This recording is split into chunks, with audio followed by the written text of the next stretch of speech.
네, 네, 네. 오늘 강의 주제하고도 조금 비슷합니다. 도대체 뭘 가입해야 될지 모르겠다. 그냥 저분한테 물어보시면 될 것 같기도 합니다. 네, 오늘은 전체적으로, 자, 조금 복습해 볼게요. 지난 시간에 약간 이야기 드린 거 다시 한번 정리해 드리고, 오늘 강의 들어가도록 하겠습니다. 지난 시간에 현금 흐름이 부자, 어떤 게 진짜 부자냐, 어떤 사람이 부자냐, 부자의 진짜 특징, 그거 이야기 들었었죠.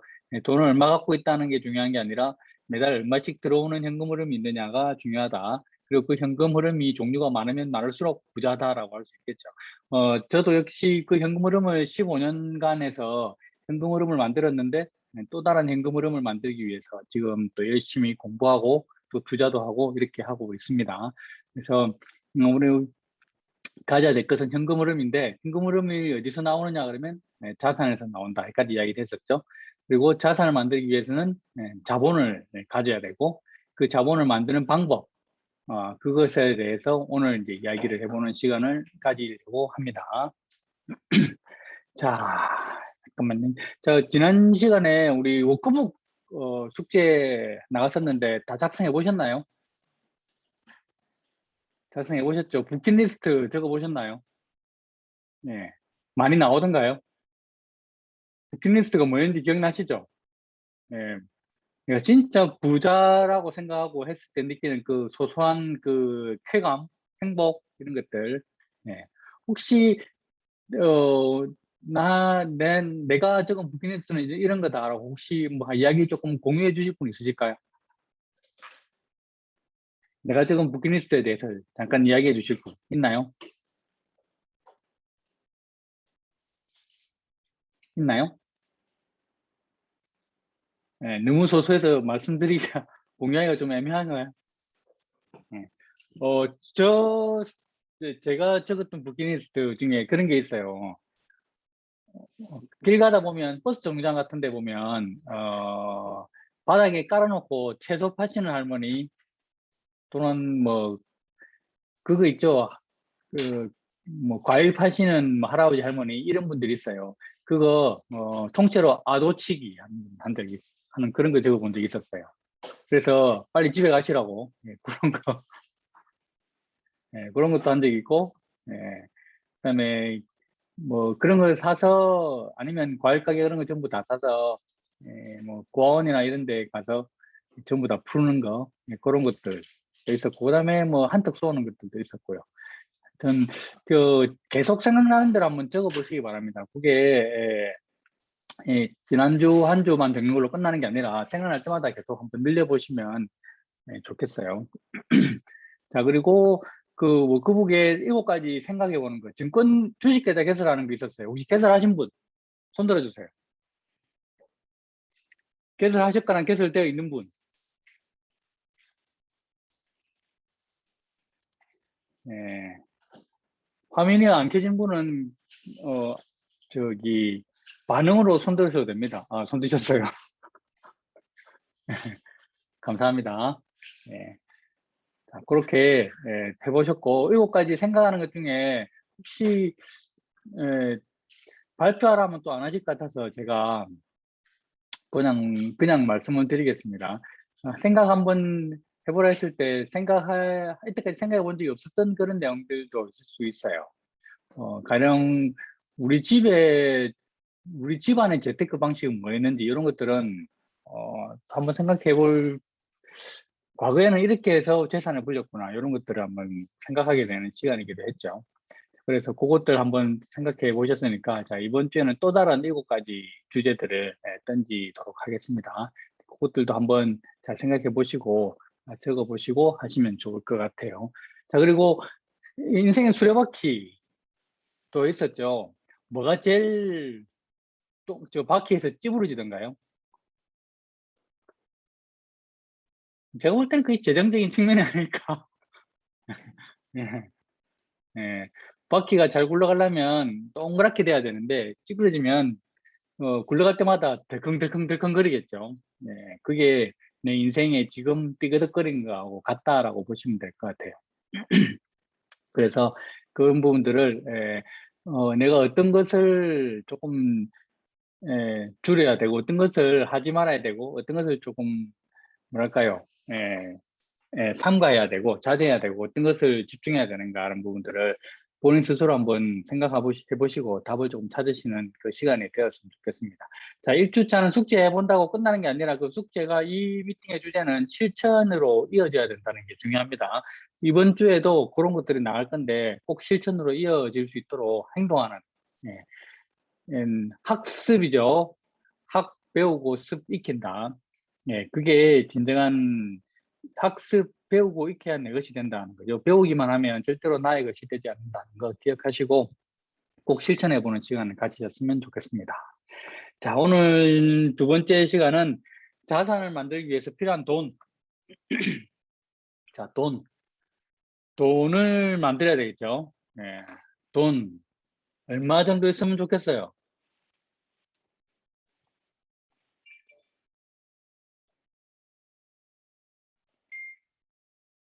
얼마 정도가 많이. 있으면 될까? 많이. 네, 많이. 100억 나왔습니다. 100억. 네, 100억. 네, 로또를 한 18번 정도 1등을 하면 100억을 만들 수가 있습니다. 네. 자, 좀 공유를 할게요.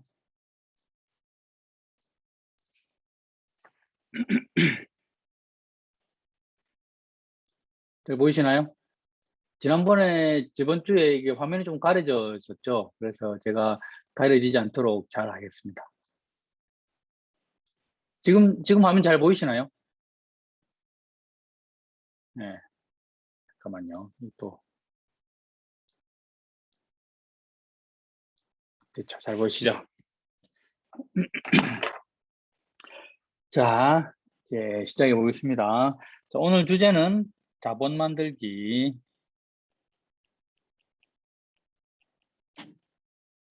자, 자본 만들기입니다. 자본을 이야기하면 그냥 돈이죠. 쉽게 해서 말하면 돈 만들기인데, 자산을 사기 위한 돈이라는 거죠. 그래서 자산을 살 정도의 돈이라면, 작은 돈이 아니고 조금 큰 돈이겠죠. 그래서 큰 돈을 만들기 위해서는 일단 작은 돈부터 만들어야 되지 않겠어요? 그래서, 첫 번째는 주제가, 종잣돈 일단 만들어야 되죠. 그래서 종잣돈 만들기입니다. 자, 종잣돈 만들기. 자, 종잣돈 만들기에는 종잣돈 만들기는 누구나 하실 수 있습니다. 사실 종잣돈 만들기는 사람마다 다 틀린데 뭐 작게는 1,000만 원부터 해가지고 또는 뭐 3,000만 원, 좀 크게 하면 1억, 이 정도까지 보실 수 있겠죠. 자, 그런데 종잣돈 만들기는 딱 가장 중요한 거는요. 일단 첫 번째로 번다, 버려야 되겠죠. 왜냐하면 본업이 있어야 그거 가지고 종잣돈을 만들 수 있는 뭘 떼놓을 거 아닙니까? 그래서 번다가 필요하고요. 그 다음에 두 번째는 번 걸 모아야 되겠죠. 모은다. 이 두 가지라고 생각하시면 되겠어요. 자, 그래서 번다는 여러분 지금 잘 벌고 계시죠? 예. 자, 본업으로 해서 벌고 있습니다. 그런데 조금 더 버는 것을 많이 하고 싶다 그러면 뭐 딴 거 없죠. 뭐 더 일해야죠.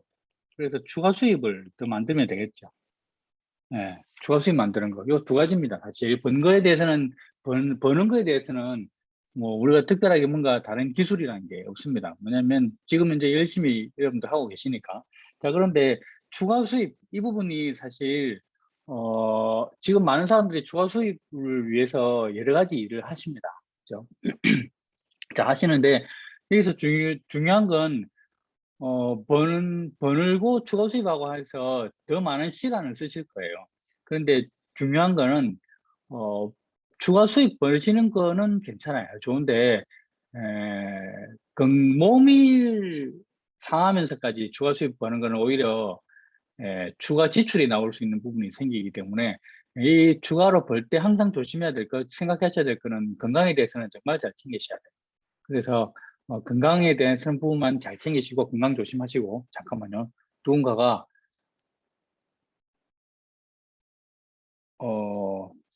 아니네 됐네요. 네. 그래서 건강 조심하시는 것만 잘 기억하시고 추가 수입은 이렇게 보시면 됩니다. 그리고 추가 수입에 대해서는 나중에 또 마지막 시간에 다시 한번 설명할 기회가 있을 겁니다. 자, 그리고 그 다음에 모은다. 번 걸 모아야 되겠죠. 사실 버는 기술, 돈을 부자가 되는 기술, 아니 돈을 불리는 기술 중에, 아니 돈을 모으는 기술 중에 버는 기술은 사실 많은 분들이 스스로 자각하고 많이 발전시키고 향상시키고 있어요. 그런데 많은 분들이 조금 부족한 기술 중에 하나가 모으는 기술이죠. 그래서 이건 기술입니다. 테크닉이라고 하죠. 그래서 우리가 재테크라고 하잖아요. 그래서 테크닉인데 이 부분은 사실 누구나 배우면 다 따라 하실 수 있어요. 그래서 제가 오늘 세 가지의 테크 이야기를 할 건데 모으는 데 필요한 테크는 일단 좀 잘 아껴야 되겠죠. 그래서 짠 테크 하고 모으다 보면 분명히 마음에 심적으로 어떤 우울증과 비슷한 뭔가 이게 옵니다. 위기가. 그래서 그런 마음을 관리하는 심테크 필요하고요. 그다음에 나가는 빌린 돈 있죠. 우리가 지금 대출 그런 것들도 조금 관리해야 될 필요가 있으니까 비테크 필요하죠. 그래서 이 세 가지로 압축시켜 보실 수 있겠어요. 그래서 짠테크, 심테크, 비테크. 자, 요게 모으는데 필요한 기술이라고 보시면 되고, 자, 그래서 종잣돈을 만들었다. 그러면 이제 불려야죠. 그래서 불린다. 예. 불린다에 필요한 게 이제 재테크 우리가 이야기합니다. 재테크. 예. 이렇게 보시면 되겠어요. 그래서 오늘 이 주제로 이야기를 조금 해보도록 하겠습니다. 자, 1번 첫 번째로 짠테크. 짠테크. 자, 짠테크에서 중요한 거는요, 얼마가 들어오고 얼마가 나가는지를 일단 먼저 파악을 해야 돼요. 그래서 나의 월 소득 점검하시고, 그 다음에 지출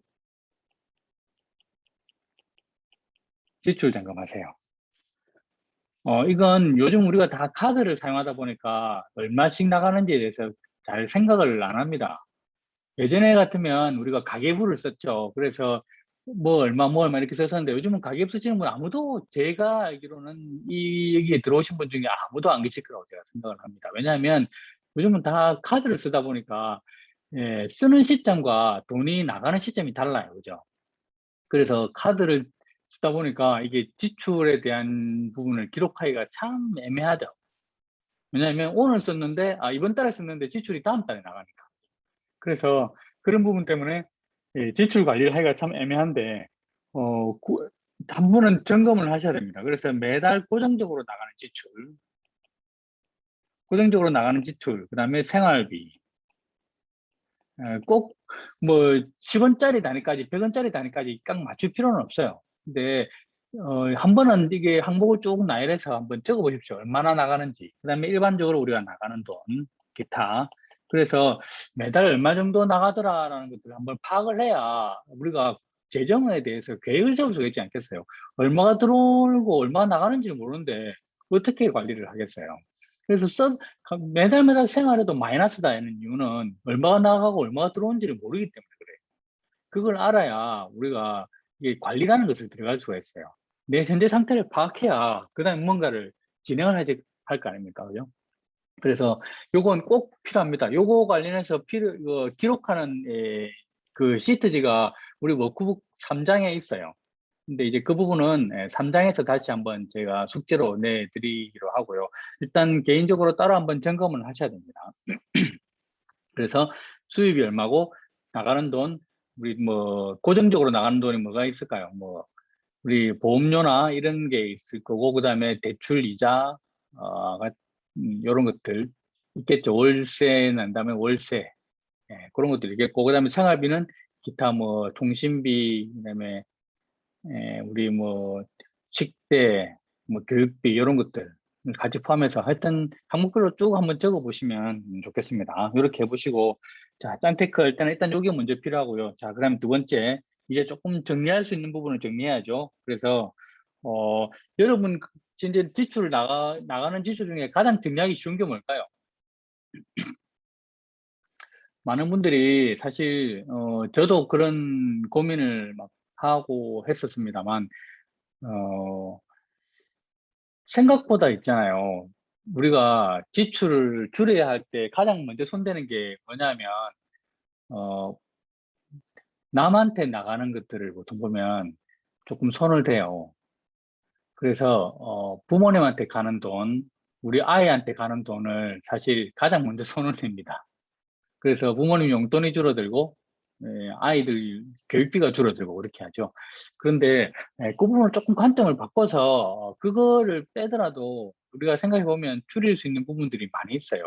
우리 생각지 않게 그냥 아무 생각 없이 나가는 돈 종류가 많이 있거든요. 그 대표적인 게 이제 야식, 야식, 외식, 그다음에 우리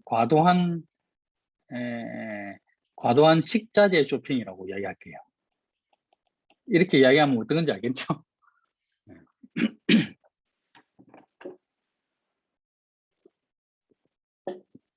결론적으로 식탐을 좀 줄이자 이 말하고 비슷합니다.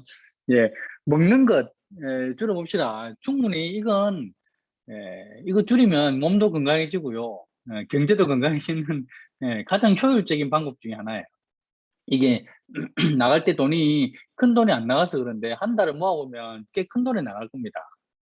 그리고 마트 가서 쇼핑하는 횟수를 좀 줄이시고 모아서 가세요. 한 개, 두 개 사러 가지 마시고 모아서 가세요. 그러면 그것만으로도 마트 4번 갈 걸 2번만 가도 훨씬 비용을 줄일 수 있어요.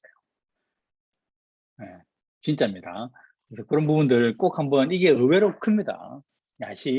야식을 한 달만 야식을 한번 다 끊어 보실래요? 그러면 투자할 수 있는 돈이 나와요. 예, 한 달만 야식, 외식 한번 다 끊어 보세요. 그러면 돈 제법 쌓일걸요. 이런 부분들 한번 꼭 한번 실천해 보시면 좋겠습니다. 자, 그 다음에 유지해야 되는 항목들이 있어요. 유지해야 되는 항목들. 자, 요것들이 이제 대표적으로 부모님 용돈, 그 다음에 기부하는 거나 베푸는 돈 있죠. 자, 요런 돈은 여러분들이 1순위로 유지해야 되는 중에 하나입니다. 이게 복테크라고 하는데요. 내가 복을 관리한다 이 말이죠. 이런 것들은 유지했을 때 내가 복을 관리하는 측면에서 반드시 나에게 어떤 식으로든 나에게 도움이 돼서 다시 돌아올 겁니다. 그래서 이런 부분들은 여러분들이 최대한 유지하려고 노력해 보시면 좋겠어요. 그러고 보니까 우리가 순서가 바뀌었다는 거죠. 진짜 유지해야 될 거를 줄이고 줄여야 되는 거를 줄이지 않고 있었다는 거죠. 그래서 그걸 한번 바꿔보시면 좋겠습니다.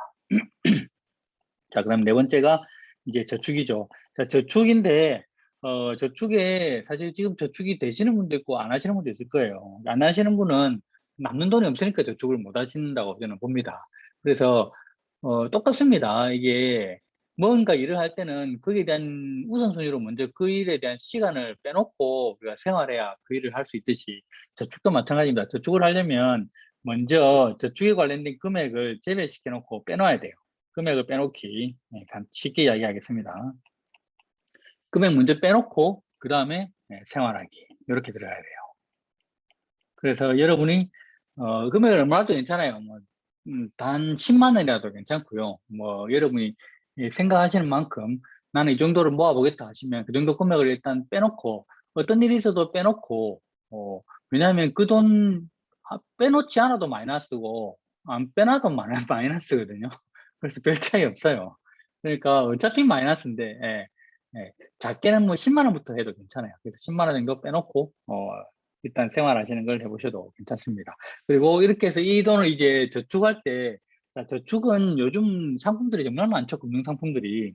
어, 오늘 간단하게 이제 얘기하시면 그냥 일반 저축이 있고요. 일반 저축이 있고, 뭐, ELS 이런 거 들어보셨죠? 그 다음에 펀드. 펀드도 채권형이 있고 주식형이 있습니다. 혼합형도 있고. 주식형 대표적으로 2개. 그 다음에 ETF 들어보셨죠? 그 다음에 주식 투자, 직접 투자하는 거 있습니다. 자, 여기서 안전한 걸로 갈수록 위험이 적은 걸로, 그러니까 원금 보장해 주는 거죠. 위험이 보장되는 걸로 갈수록 수익률도 낮아요. 그 다음에 수익률이 높은 걸로 갈수록 위험도 높겠죠. 자, 그런데 요즘은 저축이자율이 1%대입니다. 1% 초반대거든요. 1.1%, 1.2% 이렇게 돼요. 제가 사회생활을 나갔을 당시가 99년도 이랬거든요. 그때 당시만 해도 예금을 해놓으면 예금 이자율이 12% 이랬어요. 그래서 1년 1억을 넣어놓으면 한 달에 아니고 1년에 1200만 원을 받았어요. 이자로. 그렇게 많이 받았는데 지금 그게 10분의 1로 줄었죠. 그래서 요즘은 저축을 가지고 불리는 이야기는 잘 안 합니다. 대신에 모으기 위해서는 일단 이런 저축도 하나의 수단이 되겠죠. 자, 그래서 요런 일반 저축이나 이런 펀드, 주식 투자 이런 부분에 대해서는 나중에 따로 한번 더 자세하게 설명을 해드리도록 하겠습니다. 일단 이런 종류가 있구나 라고만 생각하시면 되겠어요. 자, 그 다음에 두 번째, 자, 심테크 얘기합니다. 심테크는 결론적으로 내가 아껴서 살려고 하다 보면 이게 심적으로 조금 이게 힘들 때가 옵니다. 위기 상황이 와요. 내가 뭐 하려고 이렇게 살고 있냐 이런 생각이 올 때가 있죠. 그래서 가끔씩 우리가 그 기간을 버티지 못하고 이게 사고를 치는 일이 생기는데 이제 그런 부분들을 좀 잘 관리할 필요가 있습니다. 그리고 그래서 첫 번째로 경계해야 될 신이 있어요. 무슨 신이죠? 네, 경계해야 할 신이 있어요. 지름신이라고 들어보셨어요? 네, 많은 분들이 이 신을 숭배하고 계십니다. 잠깐 딴짓하다가 잠깐 딴 생각하다 보면 어느 순간 내 몸속에 들어와 있어요, 이분. 그래서 자꾸 그것을 보게 되고 자꾸 그것을 보다 보면 갑자기 계속 보다 보면 우리 생활에 필요할 것 같고 자꾸 합리화가 되죠. 그래서 갖고 싶어지면 필요할 것 같은 느낌이 들어요. 그래서 자꾸 그렇게 하는데 이런 부분들 자 만약에 꼭 살려면 10번 정도 고민해라 라고 저는 말씀드리고 싶어요. 10번 정도 장바구니 넣었다가 10번 정도 집으세요. 그리고 최소한 저는 한 달 정도를 두고 고민은 한 달 뒤에 사라고. 물론 뭐 살까 말까는 배송만 늦을 뿐이다 뭐 이런 이야기도 있는데 그래도 고민하십시오. 한 달만. 예. 아니다 이번 달에 나와 다음 달에 나와 그 다음 달에 내가 합쳐서 살려고 하지 마시고 고민하십시오. 10번만 고민하세요. 딱 10번만 제가 많이도 안 바른데 10번만 딱 고민하세요. 그러면 조금은 우리가 이 지름신을 막을 수가 있습니다. 진짜 고민하십시오. 자, 두 번째로 존심 계정이라는 게 있어요. 존심 계정 수를 파악하라는 얘기인데, 자, 존심 계정은 뭐냐면 돈을 아끼고 안 쓰고 있어요. 그런데 내가 이것까지 안 쓰면 인생이 너무 피폐한 것 같아. 내가 이러려고 이렇게 살고 있나라는 생각이 드는 것들이 있어요. 어떤 거냐면 예를 들어서 새 옷을 사는 걸 엄청 좋아하시는 분이 있어요. 그분은 어, 외식한다고 돈을 아낄 때는 아무렇지 않은데 옷 사는 걸 아낄 때는 너무 인생이 허무하다는 걸 느끼는 분이 있어요. 내가 이러려고 이렇게 사나? 뭐 하려고 이렇게 아둥바둥 사나라는 생각이 드는 게 있어요. 그런 계정들이 각자 다 있습니다. 어떤 겁니까? 다시 말하면 똑같은 금액을 써도 만족도가 훨씬 높은 거 또는 똑같은 금액을 아껴도 엄청 더 스트레스를 받는 것들이 있어요. 저희 집은 저희 집에 엘사 쓰고 계신 저분이죠. 저분은 소고기를 먹는 걸 아끼면 그렇게 인생에 우울함이 온대요. 예. 그래서 돈을 아낀다고 해서 소고기를 안 먹는다 그러면 뭐 한다고 이렇게 아둥바둥 살아야 하나 하는 느낌이 들 정도로 이렇게 뭔가 그런 부분들이 드는 게 있어요. 각자 그런 게 있을 겁니다. 내가 이것만큼 돈이 없어도 이것만큼은 좀 쓰고 살아야 되겠다는 것들이 있어요. 그걸 존심계정이라고 이야기를 제가 하거든요. 그래서 그게 여러분 생활에 여러분한테 몇 개가 되는지를 한번 파악해 보세요. 우리 집은 먹는 거라고 보시면 될 것 같아요. 그래서 소고기 먹을 거 돈이 없어서 돼지고기를 먹으면 상당히 우리 집안이 우울해집니다. 그래서 소고기 먹는 데에서는 돈을 아끼지 않는다. 뭐 이런 것들이 있겠죠. 자, 그런 게 각자 여러분들한테는 뭐가 있을까요? 어떤 게 있을까요? 여성분들 같은 경우는 화장품이나 옷, 이런 것들도 있고요. 남자분들 같은 경우는 어떤 건지 모르겠어요. 하여튼 그런 것들이 있겠죠. 그런 것들의 숫자를 한번 파악해 보시고, 그게 많으면 많을수록 이게 나가는 돈 제어가 힘들어요. 그래서 그런 부분들을 최소한 일단 줄이는 노력이 필요합니다. 한번 줄일 수 있도록 한번 해보시면 좋겠습니다. 자, 그 다음에 타인에게는 베풀고 나에게는 인색하라.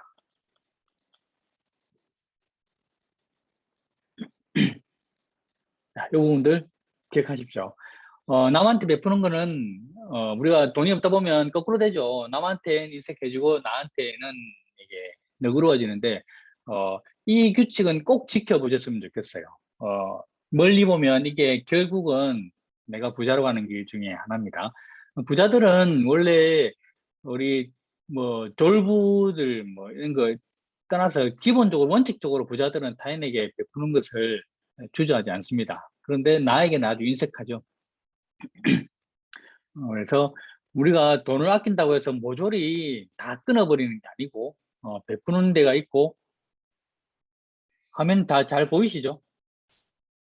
네, 베푸는 때는 있고 그다음에 아낄 때도 따로 있다는 거 기억하시고 어, 제가 이렇게 적다 보니까 지금 톡을 채팅을 이제 보고 있어가지고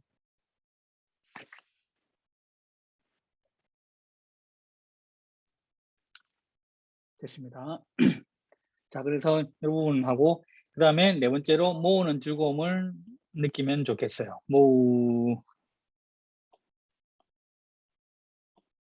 모으는 즐거움. 이거 모으다 보면 모으는 즐거움을 알게 됩니다. 그래서 그런 것들 기억하시면 좋겠습니다. 여기까지가 심테크라고 보시면 되겠어요. 자, 그 다음에 이제 비테크 들어가겠습니다. 자, 이 비테크는 좀 할 말이 많습니다. 제가 은행원 출신이잖아요. 그러다 보니까 이 비테크에 대해서 좀 많은 생각들을 많이 하게 되는데, 자, 이 부분 좀 이야기해 드릴게요. 자, 비테크는 부채 관리입니다. 내가 갖고 있는 빚을 관리하는 거죠. 그래서 부채 관리인데, 자, 부채, 대출, 빚이죠. 빚은 좋은 걸까요? 나쁜 걸까요?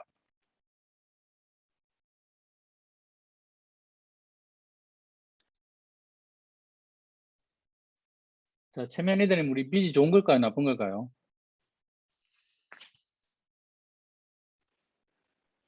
좋기도 하고 나쁘기도 하고. 네, 그렇죠. 자, 우리 아주 정답입니다.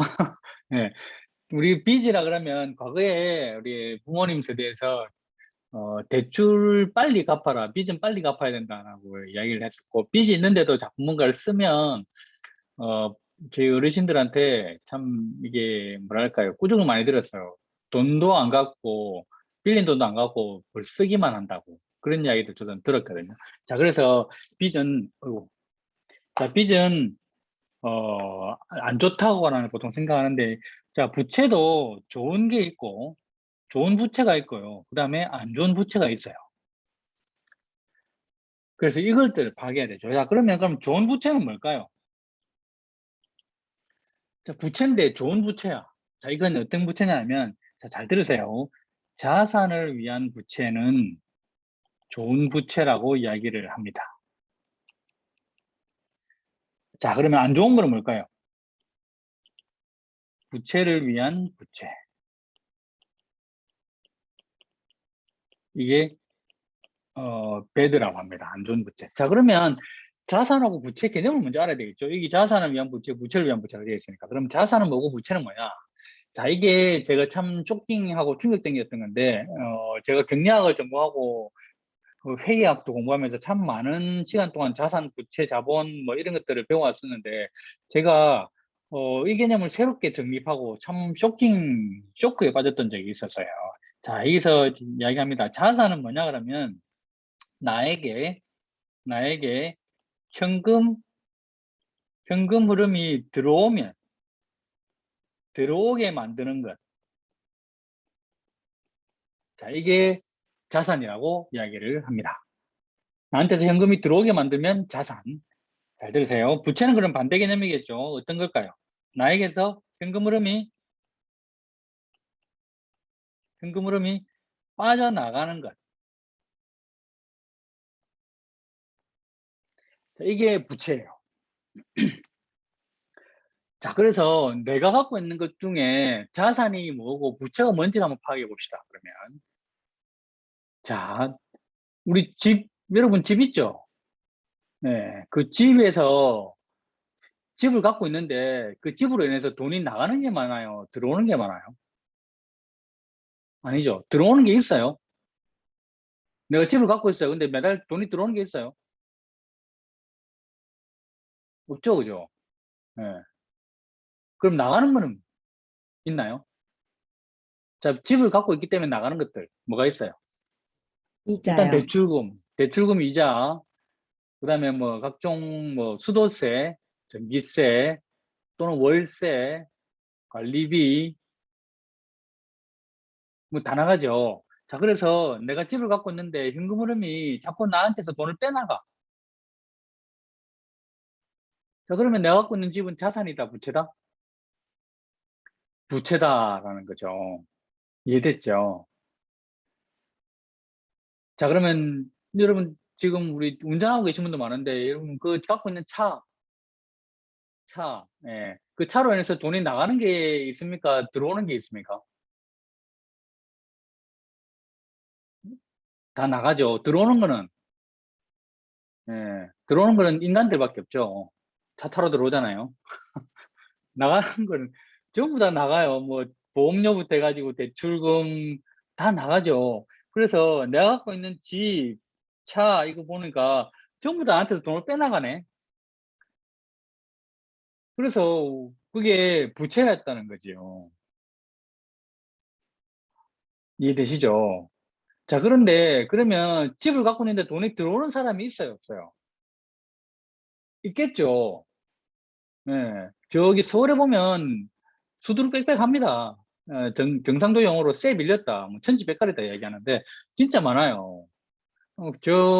제 큰아이들이 강남의 역삼동에서 지금 학원 다니면서 뭐 월세 내고 거기서 생활하고 있는데 한 달에 월세가 80만 원이거든요. 그런데 그 건물에 그 우리 아들이 살고 있는 그 방처럼 이렇게 건물 안에 그 방의 개수가 한 층에 8개였으니까 5층이면 5, 8, 40, 40개의 방이 있어요. 그 40개에 80만 원씩 월세를 받으면 얼마일까요? 48, 32, 3,200만 원이 매달 돈이 들어오는 사람이 있어요. 월세로만 3,200만 원이 들어온다니까? 그런 사람들은 그 건물이 뭐예요? 집이. 자산이겠죠. 그죠? 그래서 우리가 깔고 앉아있는 이 집을 자산이라고 생각하면 사실 안 된다는 얘기죠. 자, 집이 자산이 되려면 최소한 내가 사는 집을 제외하고 내가 사는 집을 자산으로 만들 수 있어요. 어떻게 하면 됩니까? 네, 부모님한테 들어가시고 내가 사는 집을 월세로 놓으면 돼요. 그렇게 하면 자산이 될 수 있겠죠. 자, 차도 마찬가지입니다. 내 차를 빌려줘, 누구한테. 아니면 렌트 회사를 차려. 그렇게 하면 자산이 될 수 있겠죠. 자, 그래서 부채라는 거죠. 그래서 이 부채를 위한 부채에 내가 좀 돈을 빌렸다 그러면 그건 좋지 않은 부채다라는 거죠. 그래서 이런 부분들을 생각해 보십시오. 자, 그래서 자산을 구축하는 데 있어서 내가 돈을 썼다 그러면, 자산을 구축하는 데 내가 돈을 빌렸다 그러면 그건 좋은 부채라고 보시면 돼요. 그런데 우리 집을 사고 우리 차를 사는데 돈을 썼죠. 저 대출을 했죠. 그러면 부채를 사는데 부채를 썼으니까, 빌렸으니까 그건 안 좋은 부채다라고 보시면 되겠죠. 그런 개념이라고 보시면 되겠어요. 자, 그래서 자, 여기서 자산, 자본, 부채 이 개념을 다시 한번 조금 설명을 하겠습니다. 자, 자산, 회계학에서 이야기하는 자산입니다. 자산은 결국 자본이에요. 돈이라는 거죠. 돈입니다. 자, 그런데 이 자본, 돈에는 또 두 가지로 나눕니다. 자본은 내 돈도 있고, 그 다음에 남의 돈도 있습니다. 남의 돈도 있어요. 이 내 돈을 그래서 자산은 다시 풀어서 이야기하면 자산은 내 돈은 자기 자본이라 그러고요. 내 돈이니까 남의 돈은 타인이죠. 그래서 타인 자본이라 그래요. 이 타인 자본은 뭡니까? 남한테 빌린 거죠. 그래서 이거를 부채라고 그러고 회계학입니다. 이거를 그냥 자본이라 그러죠. 그래서 자산은 자본 플러스 부채라고 이야기해요. 자, 그래서 이걸 설명을 그림으로 제가 설명을 해드리면 자, 이렇게 보시면 되겠어요. 자, 건물이 있습니다. 이게 20억짜리 건물이에요. 자, 20억짜리 건물인데 이거를 자, 내 돈이 10억이 있어요. 그래서 이 20억짜리 건물 사는데 내 돈 10억하고 은행에서 대출을 했어요. 은행 대출. 은행 대출을 했습니다. 자, 그래서 내 돈 10억과 은행에서 대출을 해서 20억짜리 건물을 샀어요. 그래서 20억짜리 건물을 샀으면 자, 내가 갖고 있는 돈은 10억이지만 내가 갖고 있는 자산은 얼마입니까? 20억이죠. 그래서 나는 이렇게 되면 나는 20억 자산가라고 불려요. 나는 20억대 자산가예요. 근데 내가 갖고 있는 돈은 10억이에요. 무슨 말인지 아시겠어요? 예. 우리 흔히 이야기하죠. 100억대 자산가다. 뭐 신문에 뭐 200억대 자산가다 이렇게 하는 이야기 중에 포함이 이렇게 되어 있습니다. 내 돈이 20억이고 내 돈이 100억이라는 게 아니고요. 내가 갖고 있는 재산이 내 돈과 남의 돈을 합쳐서 몇 억짜리 자산가다 이야기하는 거죠. 자, 그래서 여기서 나오는 이 은행 대출은 자산을 구축하는 데 쓰여진 거죠. 맞죠? 그래서 이건 좋은 부채, 나쁜 부채? 좋은 부채. 이런 부채는 유지해서 갖고 가도 괜찮다는 거예요. 왜냐하면 이 20억 자산에 대한 20억 건물에 대해서 월세가 나올 거니까. 앞에 제가 강남에 이거 갖고 있는 분 월세 얼마 나온다 그랬어요? 3,200만 원 나온다 그랬어요. 10억 은행 대출 해봐야 한 3, 400, 4, 500밖에 안 납니다. 그러면 여기서 월세에서 대출이자 빼고 나면 얼마 남아요? 최소한 못해도 2,500이 남는다고. 그래서 이 현금 흐름이 나오는 이 자산을 가지는데 들어간 이 부채, 이 부채는 좋은 부채다라는 거죠. 이런 부채는 갖고 갈 수 있어요. 그래서 이거 얘기할 때 내가 빚이 10억이라는 이야기는 아무도 안 해요. 이런 자산가들은. 왜냐하면 그냥 자산이라는 거에 포함되어 있기 때문에 그래요. 그래서 부채, 이런 부채는 아주 자산 구축하는 데서 아주 유용한 부채죠. 그런데 왜 우리는 힘드냐 그러면 앞에 나왔죠. 자산을 구축하는 데 들어가는 부채가 아니라 우리는 전부 다 현금 흐름에, 아니죠. 현금 흐름이 나가는 부채에다가 지금 부채 얻으려고 부채를 빌렸다니까. 이걸 부정적, 어, 뭐죠? 복리라고 합니다. 네. 부채가 복리로 일어나는 거죠. 그래서 이것들을 정리할 필요가 있는 부분이죠. 그래서 결론적으로 말씀드리면 자산을 위한 부채는 정리할 대상에 들어가지 않습니다. 그런데 내가 갖고 있는 부채가 다 부채를 위한 부채다 그러면 이건 정리할 대상에 다 들어간다고 보시면 되겠죠. 이해되셨죠?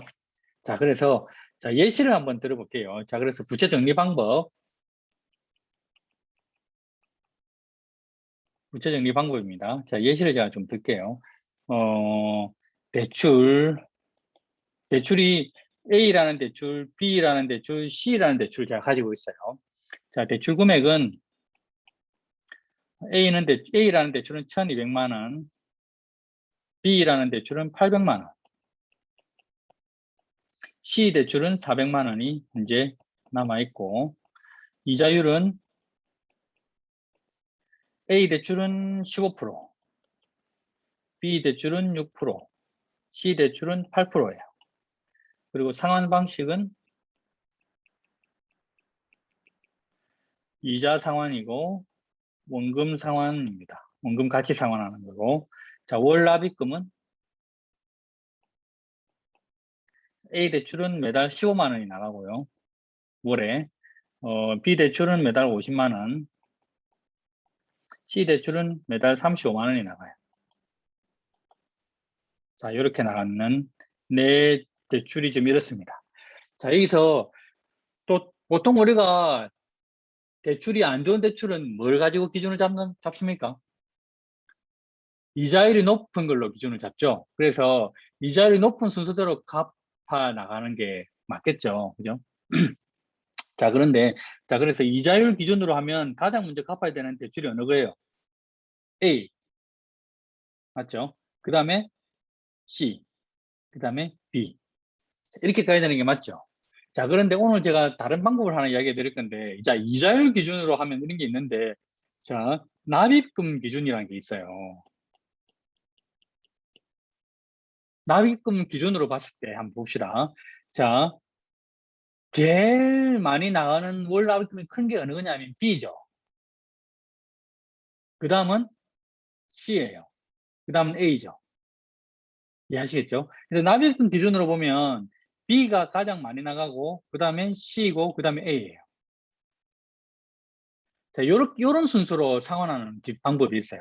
자, 이거 예를 들어 볼게요. 여러분한테 지금 여유자금이 1200만 원이 생겼어요. 그래서 이 돈을 가지고 대출을 상환하려고 합니다. 자, 이자율이 제일 높은 게 어느 거라 그랬어요? A죠. 15%잖아요. 그죠? 그래서 A 대출을 갚았습니다. A 대출 보니까 1200만 원이네. 그럼 1200만 원 딱 맞네요. 그래서 1200만 원 다 상환했어요. 상환했더니 내가 매달 들어가는 금액이 얼마가 세이브가 됩니까? 여기 없어지잖아. 그죠? 그러면 15만 원이 내가 세이브가 돼요. 그죠? 그래서 15만 원을 내가 쓸 수 있는 돈이 추가로 생긴다는 거죠. 이해되셨어요? 여기까지? 네. 자, 그런데 B하고 C를 봅시다. B가 800만 원이고 C가 400만 원이네. 그럼 딱 1200이네요. 그러면 B하고 C를 상환하는 방법도 있겠죠. 이걸 다 갚아볼 수 있잖아요. B, C를 두 개를. 이걸 두 개를 다 갚았더니 얼마가 없어져요? 50만 원하고 35만 원이 없어지죠. 그러면 얼마가 세이브가 됩니까? 85만 원의 유자금 생겼네. 무슨 말인지 이해하시겠죠? 이자율이 높은 걸 놔두고 싼 거를 상환했더니 내가 불릴 수 있는 돈이 85만 원이 여유가 생긴 거예요. 근데 이자율을 순으로 하니까 요 15만 원만 여유자금이 생긴 거죠. 물론 이게 납입금 기준이 무조건 옳다는 이야기를 하는 건 아니에요. 왜냐하면 원금 상환 방식하고 이자 상환 방식에 따라서 금액이 달라지는 거니까 이거는 무조건 이게 옳다는 게 아니고 한 달에 얼마만큼 내가 더 추가로 여윳돈을 만들 수 있냐라는 기준을 봤을 때는 B와 C를 상환했을 때 훨씬 더 많은 돈을 내가 여유자금을 만들 수 있다는 거죠. 이해하시겠어요? 이거 무슨 말인지? 예, 이게 납입금 기준 방식입니다. 그리고 이렇게 했을 때 대출의 개수가 3개에서 1개로 줄어들죠. 예. 이게 대출 개수가 예를 들면 1000만 원짜리 대출 1개 갖고 있는 거하고 100만 원짜리 대출 10개 갖고 있는 거하고 신용 등급이 어느 게 더 불리하냐 그러면 100만 원짜리 대출 10개 갖고 있는 게 훨씬 더 불리해요. 같은 금액인데도 불구하고. 그래서 대출 개수가 2개가 줄어드는 것도 이거는 내 신용 상태에 있어서 아주 조금 관리하는 데 있어서 아주 유용한 방법 중에 하나입니다. 자잘한 것들을 다 없애버리는 거. 그리고 한 달에 여유자금도 이만큼 생긴 거죠. 자, 그러면 이 여유자금 85만 원을 가지고 내가 다른데 추가 수입이라는 것이 생겼잖아요. 이게 뭐냐면, 좀 경제용어로 재정을 확보한다는 얘기합니다. 어떤 기업이 재정을 확보할 때 영업 활동을 잘해서 확보하는 방법도 있겠지만 내부에서 나가는 것들을 조금 조정해가지고 재정을 확보하는 방법도 있거든요. 내 가게 재정을 확보하는 방법 중에 하나가 이런 것도 생기는 거죠. 내가 추가로 버는 것도 좋죠. 추가로 버는 것도 좋은데 거기에다가 내가 한 달에 또 투자할 수 있는 돈을 더 많이 만들고 싶다 했을 때 어떻게 하면 지금 우리 짠테크 왜 합니까? 여유 자금 더 만들려고 하는 거잖아요. 그죠? 그리고 지금 현재 이 추가 수입을 가지고 내가 어떤 투자를 갔을 때 이 이자율 차이 있죠. 이자율 차이만큼은 내가 수익률을 내면 이 수익 가지고 수익률을 내면 그게 훨씬 더 유리하고 이익이 될 수도 있는 부분입니다. 그죠? 어떻게 내가 투자를 하냐에 따라서. 그래서 지금은 특히 또 이 투자를 삶에 따라서 어떻게 하냐에 따라서 이 정도의 수익률 차이는 만들어낼 수 있는 방법이 아주 많아요. 그래서 무조건 이자율이 우선적인 거는 아니다라는 이야기를 제가 드리는 거고, 내 상황에 따라서 내가 한 달에 여유 자금을 좀 더 많이 만들고 싶을 때 이런 기준도 생각해 볼 수 있다라는 것을 제가 오늘 설명을 드리려고 하는 겁니다. 그래서 이런 부분들은 여러분이 내 갖고 있는 대출을 한번 쭉 정리해 보시고 어떤 걸 갚았을 때 얼마만큼 돈이 세이브가 되는지 이런 것들을 한번 비교 분석해 보시면 좋겠어요. 그러면 내가 한 달에 굴릴 수 있는 여유 자금을 만들 수 있는 부분이 조금 더 폭이 커집니다. 이거 이해되셨어요? 네, 느낌이 하셨겠죠? 네, 그래서 이런 부분들을 기억해 보시면 되겠습니다. 자, 여기까지가 뭐죠? 예, 모은다. 예, 모은다의 기술. 자, 정리해 보겠습니다. 짠테크, 신테크, 비테크. 오늘 시간이 좀 많이 지나갔네요. 자, 빨리 진행하겠습니다. 짠테크, 신테크, 비테크. 제가 기억하시죠? 짠테크는 어떻게 하라는 거, 유지해야 될 건 유지하고 줄여야 될 건 줄이는 거를 조금 생각을 바꿔야 된다는 거. 그 다음에 신테크는 내 존심 계정수 파악하고 그것들을 줄이기 위해서 노력해보자. 핵심입니다. 그 다음에 세 번째 비테크는 부채 관리하는 방법. 좋은 부채가 있고 나쁜 부채가 있는데 나쁜 부채를 정리해야 된다. 그리고 나쁜 부채 정리하는 방법은 이렇게 이런 납입금 기준도 있다라는 것을 기억하시면 되겠습니다. 자, 그 다음에 두 번째 불린다. 자, 불린다는 빨리 진행할게요. 자, 이 불린다는 다음 시간과도 연계가 되어 있기 때문에 다음 시간에 조금 더 자세히 이야기해 드리고, 자, 불린다는 세 가지만 기억하십시오. 일단 학습이 필요합니다. 학습 필요합니다. 1번 꾸준히 학습해야 됩니다. 뭐 갖고 학습하면 될까요? 책 또는 신문 또는 유튜브, 커뮤니티 같은 게 있겠죠. 자, 이런 데서 많은 것들을 학습을 하셔야 됩니다. 뭘 배워야 돼요? 경제 용어도 있을 거고요. 그 다음에 세계 경제. 이거 처음에는 무슨 말인지 도저히 못 알아듣겠지만 배우셔야 돼요. 국내 경제. 테이퍼링이 뭔지, 그죠? 양자구 완화가 이게 뭔지 이런 거는 알고는 있어요. 이걸 모르고 또 투자라는 것을 한다는 건 투기와 가까워요. 그래서 그다음에 앞으로 미래는 뭔지, 메타버스가 뭔지 이런 것들은 최소한 배워야 된다고. 블록체인이 뭔지, 가상화폐가 뭔지 이런 것들은 모르고는 절대로 투자를 할 수가 없습니다. 해도 이거는 정확 올바른 투자가 되지 않을 거예요. 자, 그다음에 두 번째는 목표 설정하십시오. 불릴 때는 꼭 목표가 설정이 되어 있어야 돼요. 그게 금액으로 설정이 되는 경우도 괜찮고요. 그 다음에 수익률로 목표를 잡아주셔도 괜찮아요. 나는 올해 모은 돈으로 꼭 한 10%의 수익률을 내보겠다. 누가 마이크가 켜져 있으신 것 같은데? 저기 안순이님 정리 좀 부탁드리겠습니다. 그래서 목표 설정, 수익률 이런 거 꼭 필요합니다. 이제 금액을 정하시거나 수익률을 정하시거나. 자, 그 다음에 세 번째로 이거 아주 중요합니다. 실전 경험이 필요해요. 일단 시작하셔야 돼요. 그래서 첫 번째로 뭘 하시는지 간에 주식 어플 또는 뭐 코인 어플 이런 걸 해가지고 실거래를 시작해야 됩니다. 지금 증권 계좌 개설을 하셨죠? 자, 그래서 일단 10만 원이 됐든 30만 원이 됐든 얼마든지 됐든 간에 일단 뭘 하나도 투자하십시오. 뭐 주식을 사시든 코인을 사시든 아니면 뭐 다른 걸 하시든 간에 펀드를 가입하시든 투자 시작을 하셔야 됩니다. 시작하십시오. 그러면 두 번째 부동산에 관심이 있으신 분은 부동산이나 경매 사이트 이런 거 공부하셔야 됩니다. 공부. 그다음 세 번째, 나는 어떤 스타일인가를 파악해야 되겠죠. 나는 위험을 즐기는 스타일인가, 공격적인가, 나는 보수적인가, 나는 본전을 잃지 않은 게 가장 중요한가, 아니면 나는 본전보다 수익을 내는 것이 중요한가. 그리고 내가 하다 보면 내가 어디에 조금 잘한다 이런 게 있어요. 나한테는 부동산이 맞는 것 같아. 나한테는 주식이 맞는 것 같아. 나한테는 그냥 펀드 같은 게 그냥 넣는 게 나은 것 같아. 아니면 주식 투자가 괜찮은 것 같아. 이런 것들이 나한테 맞는 것들이 있어요. 그런 것들을 한번 필살기하고 봐도 되고 아니면 나한테 내가 제일 관심이 가져지는 것 그런 것들을 찾아도 괜찮아요. 그런 것들을 찾아보시기 바랍니다. 그래서 그렇게 한 다음에 자 이제 포트폴리오라고 하죠. 포트폴리오를 한번 구성해 보는 거. 그래서 주식에는 얼마, 저축에는 얼마, 뭐 이렇게 몇 프로 내가 갖고 있는 것 중에 그렇게 이제 포트폴리오를 구성해 보는 게 필요하고요. 자, 그래서 결론적으로 이 삼각형 트라이앵글 이야기 드리면 학습하고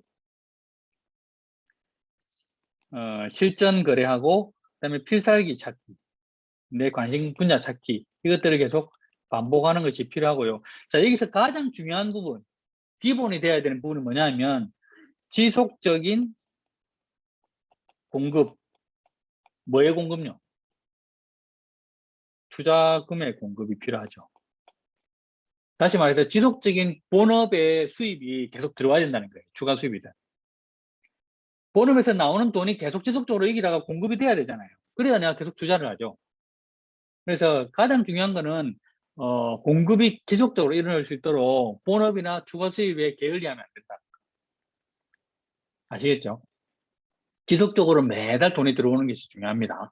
이것이 중요하고, 자, 여기서 불리는 거, 이게 이제 자산을 이제 만드는 과정인데, 여기서 어떻게, 뭘 들어가고, 주식은 어떻고, 코인은 어떻고, 부동산은 어떻고, 이런 것들에 대해서 세부적인 항목들이나 이런 구체적인 자산에, 투자해야 되는 자산의 종류들에 대해서는 다음 주에 이야기를 해드리도록 하겠습니다. 정리 다 되셨죠? 자, 여기까지가 오늘 강의고요. 자, 이제 워크북 이야기 설명드리겠습니다.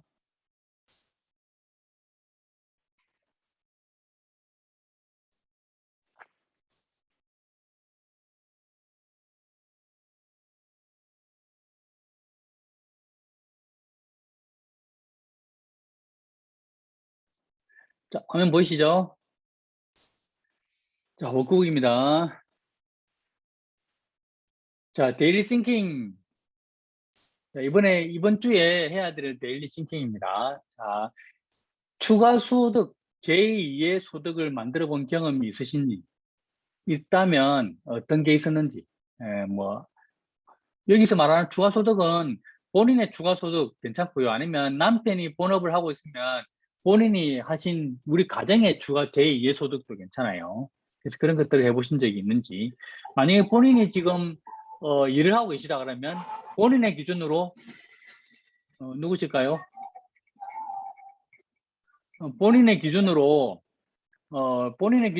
추가 소득, 두 번째 소득을 만드는 게 있는지, 아니면 내가 가정주부다, 집안의 가정 경제를 담당한다 이러면 남편이 벌어오는 게 본업으로 가정하고 내가 추가로 벌어보는 소득, 자, 이런 것들을 적으시면 되고요. 그다음에 내 연봉의 상승을 위해서 해본 일, 내가 받는 월급이 상승되기 위해서 내가 해봤던 일. 쉽게 말하면 뭐 월급 더 많이 받기 위해서 내가 했던 일 같은 거겠죠. 그런 거고, 그다음에 우리 가정에서 소비를 통제할 수 있는 목록들이 어떤 게 있을까? 소비를 통제할 수 있는 것들. 그다음에 그 다음 거는 조금 비싼 개념인데 아낄 수 있는 것들은 뭐가 있을까? 네. 요 두 가지는 사실 조금 섞여서, 예, 누가 손을 드셨는데 말씀하세요. 아, 손든 거 아니에요? 아닙니까? 네, 아닙니다. 예.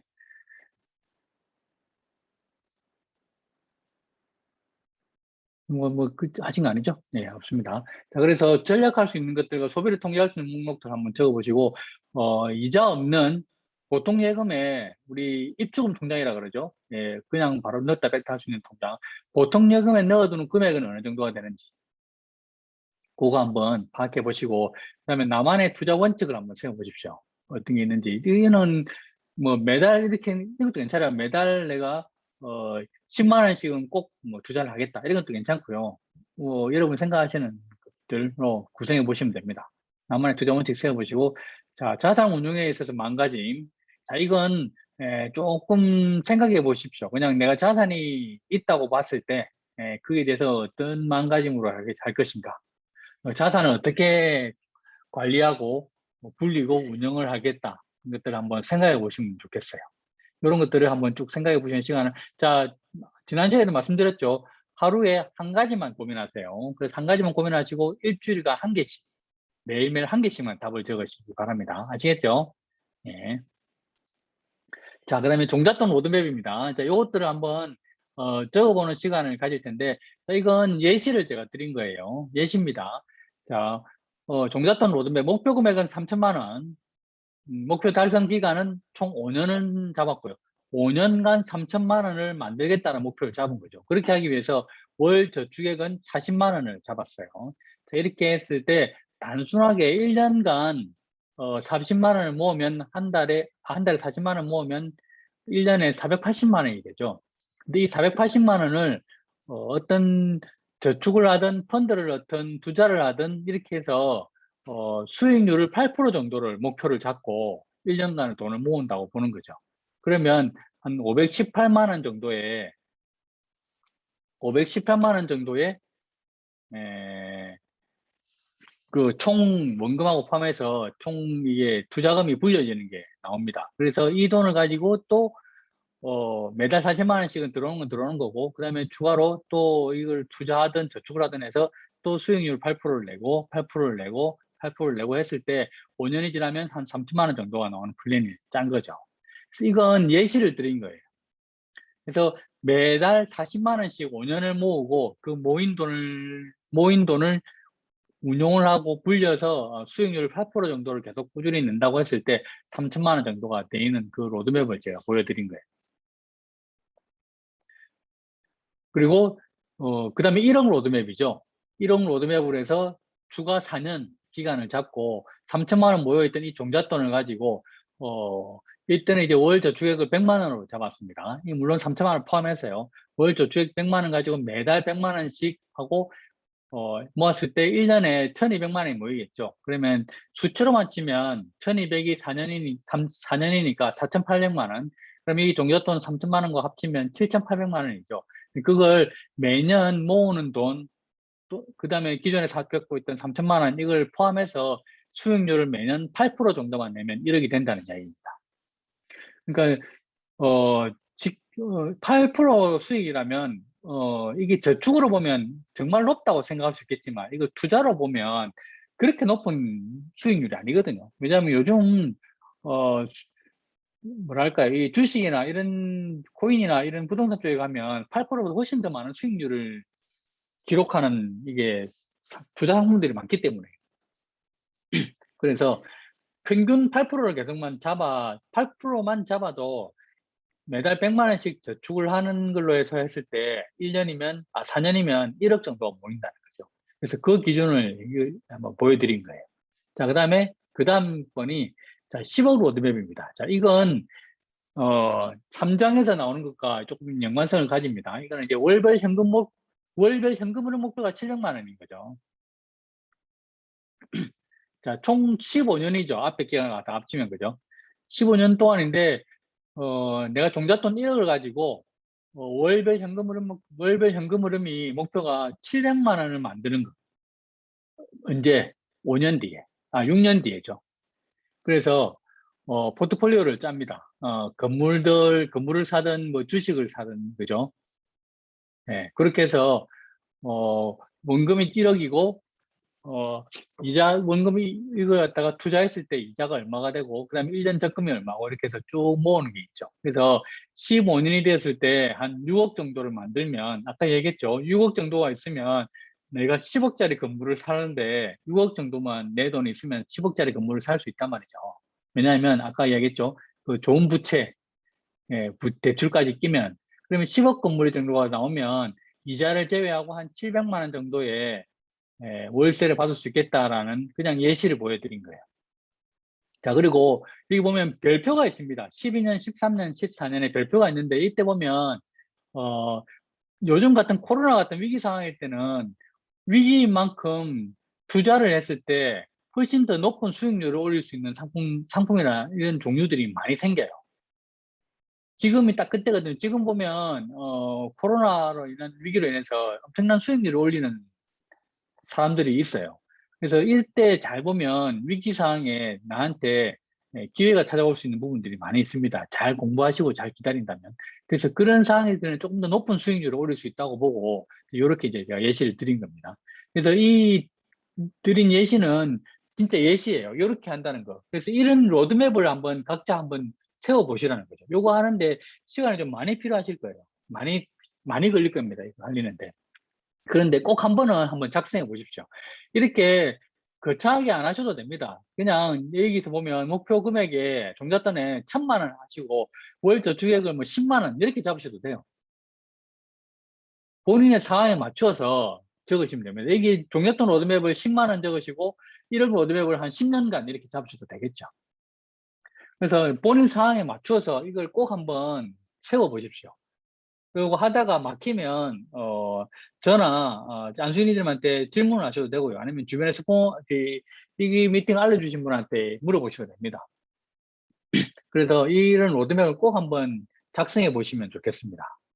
이거 작성해 보시고 다음 주에 이것도 뭐 시간이 되면 발표하는 시간 또 가져보도록 할게요. 됐죠? 자, 혹시 오늘 강의한 거에 대해서 질문 있으십니까?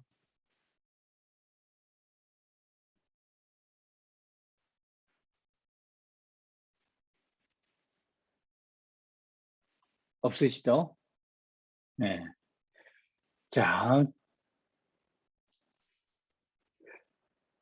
하다 보면 목표를 세우고 내가 뭐 10년 뒤에 15년 뒤에 뭐 10억짜리 건물을 가지겠어. 뭐 20억짜리 건물을 가질 거야 라고 목표도 세우고 하시면 주변에서 또는 심지어는 배우자가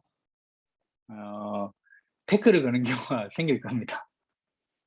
네, 택도 하는 소리 하지 마라 이런 식으로 생길 겁니다. 그렇지만 여러분이 정한 그 목표 그거 절대로 놓지 마시고 하시라고 제가 영상 하나 보여드리도록 하겠습니다. 이 영상 보려면 참 이게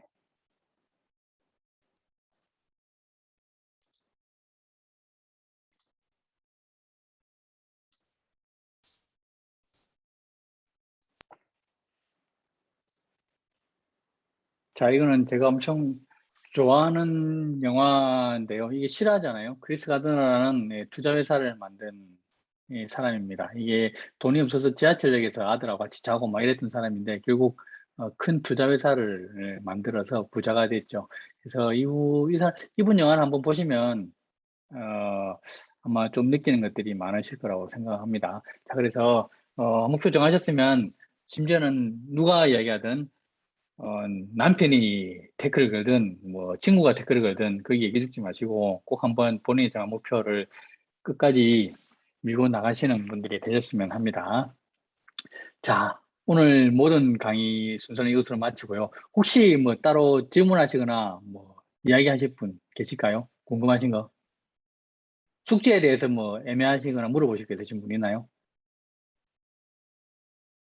없으시죠? 예. 자, 그러면, 자, 한 주 동안 또 열심히, 숙제 잘 해보시고, thinking, daily thinking, 그거 한번 적어보시고, 그리고 학습 시작하시고, 요즘은 배울 수 있는 항목들이 매체들이 정말 많습니다. 그거 하시고, 자, 다음 시간에는 자산을 만드는 거죠. 그래서 자산을 만드는 거에서 필요한 자산에 지금 만드는데 필요한 자산은 어떤 것들이 있고 그것들을 어떻게 만들어 나가고 어떻게 접근해야 될지에 대해서 알려드리는 시간을 가지도록 하겠습니다. 한 주 동안 또 열심히 생활하시고 우리 다음 주 이 시간에 뵙도록 하겠습니다. 다음 주에 만나겠습니다. 감사합니다. 네. 감사합니다. 고맙습니다. 감사합니다. 감사합니다.